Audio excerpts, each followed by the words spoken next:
All right, so let's switch into some stats and trends because I think this is really interesting information. So the first part of this, if you wouldn't mind talking about who are most common victims um, for assault, sexual assault, and we touched on this. Usually people We they did. know, family members, Yeah. um, Yeah. and then we talked about the homicide trends a little bit because you said like a third of them have to do with arguments or something. Yeah. We could get into Yeah, that. So, yeah. so on the sex offender side, and we're looking at so just to give people an idea of the problem, in the United States, and this comes from federal stats, we're looking at about 750,000 registered sex offenders in the United States currently, and that's registered. So there are some who aren't.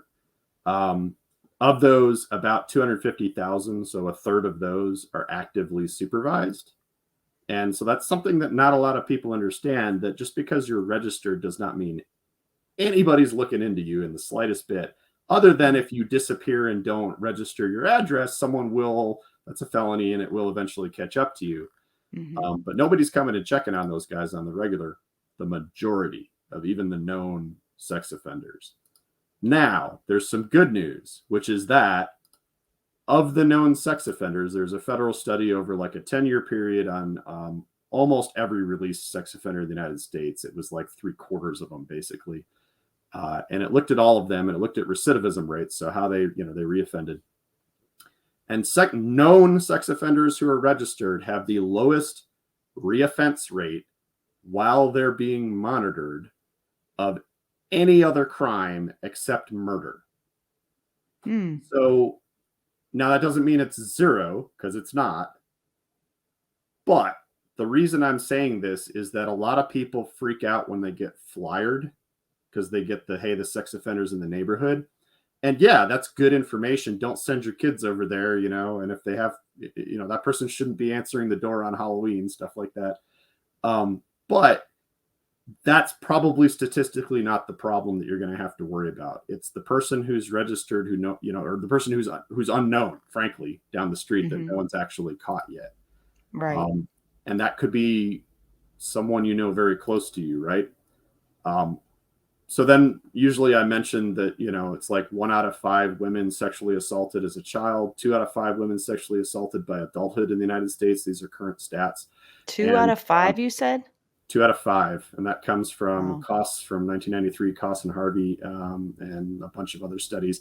And people think that's new. So people go, oh my goodness, the United States is falling apart. That number was the same all the way back to the 20s. And think Wow. about what the definition of rape was in the 20s versus today. So that has been a problem, persistent. And this is why when I tell people what I do and they say, let's shoot them all in the head, I go, well, first off, that's not an answer because we can't legally do that. And even if we passed a statute that said we're going to do that and we shot them all in the head and we got rid of every single one that we knew about, there would be more tomorrow. There Yeah. will always be. And it goes way back. So this is not a new problem, and it's not going away anytime soon. And the really scary one for me is that about 27% of female students get assaulted before ever leaving college. Wow. And we could do a whole nother hour on that, on thoughts on that. There's some excellent research into it. And short version is warning students about the dangers of rape and stuff like that is great, but it doesn't actually lower those numbers in the slightest bit. It Hmm. actually just makes people less likely to report what happened to them as rape because they're embarrassed that it happened to them. So there's a big complex thing on what we can do. There's a couple of really good studies out there about it, but short answer on that is we got to get better at empowering students themselves instead of having the organization try to do it. Mhm. Booze is a big part of it. Don't get me wrong. I love alcohol, but booze makes those numbers go up. And who has the Mhm. booze? The older students who get it. Mhm. And who Mhm. has the power and the rooms and the suites and all of that? The older students. So Mhm. what does that encourage younger students to do?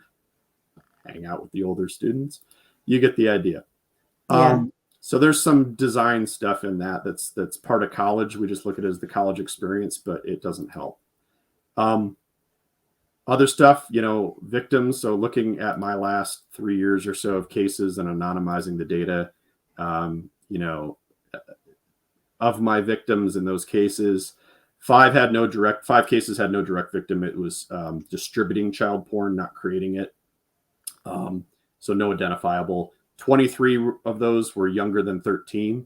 22 were between 13 and 17, and 3 were 18 and older. So you can see that young teen through 18 is kind of the most popular spot there. Of the offenders, 25 were family or an intimate partner. Sound familiar? And we'll get into who that was in a second. 15 were acquaintances or family friends. 6 were met online. And interestingly, a couple of those were voluntary. It was kids going on Craigslist looking to hook up. They just didn't know who they were going to hook up with. And 2 were complete strangers. 2. So go back to that van pulling up. How likely is that to happen? How likely is the guy to come? And of those 2 that were complete strangers, those were molestation cases where it was like disheveled, mentally ill guy going into a store and grabbing kids and getting caught. That's the guy who's standing at the playground drooling on himself, staring at your kids. He's not hard to spot. He gets caught really fast, and he's a tiny, tiny, tiny percentage of the problem.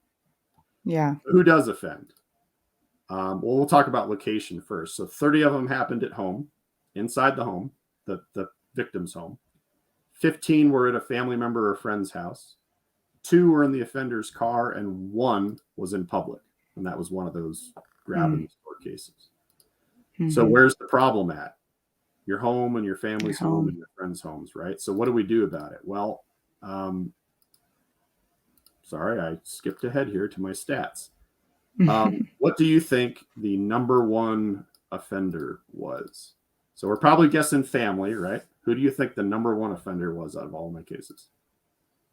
You mean what member of the family? Yeah, what relationship to the victim? Oh. Go with your stereotype. Uncle? I don't know. Oh, okay. Interesting. That was in there. Stepdad. So stepdad was number 1 out of those 25 family members. 11 were stepdads, 3 were biological fathers, 3 were cousins, 2 were uncles, 2 were ex-boyfriends, 1 half brother, 1 biological brother, 1 adopted brother, and 1 grandfather. Wow. Grandfather was a babysitter. Of the 50 acquaintances and friends, it was 4 neighbors, 3 adult friends who were living with the family. Oh. Household. Easy access. 3 babysitters, 3 boyfriends of a family member or friend, 1 friend's brother, 1 friend of a friend at a party, which was a date rape case. That was the other total stranger. So, and people say, why is it a family member? Why is it someone close? Why is it? Because guess where sex offenders go for victims? They're not going to go to the Walmart and get caught unless they're crazy. Yeah. They're going to go with the victims that are here that they can control and they can get time with, which are already the ones there. Yeah. A real common tactic for my offenders is to start dating someone who has kids. Super common. That's super scary. It is, right? Last thing I'll mention is, and this is, I think, speaks to the larger problem, who the victim told. So 24 told other family members, 12 told nobody. And the only way, and you ask, well, how did that ever get found out? Usually through someone stumbling across a text message on a phone or something like that, physical evidence kind of thing. Some got caught in the act. But isn't that terrifying that the number 2 largest category is never telling a soul? Yeah. And I should mention, of those who did tell someone, right? What do you think the average time was from when a victim told someone from when a victim was victimized until it was found out? How long do you think it took? I know the answers, so you guys need to shout out in the comments what you think. From the time they were a victim until the time law Someone enforcement found was out. notified or someone Yeah. found out. Someone, Yeah. yeah. It came to law enforcement at It's some point. longer than you think. See if And anybody shouts out. yeah. People are still talking about my puppy. Yeah. All right. That's long enough. I haven't seen any answers, but people are behind. Missing years from Steph. I think there's a Um, lag too. Oh, yeah. someone says 5 years. 5 years. Okay. So you're on the right track. The average for all of my cases was 10 1.5 years. years. 1.5 1.5. years. Now that was the Okay. average. So if you looked at the individual, 10 years, totally in there. 5 years, totally in there. I think the quickest one I had was 2 weeks, but that was the fastest, was 2 weeks. Mm. And that was one of the adults. So I'll say the trend that I noticed in my stats was that the older the victim, the more likely that came out faster.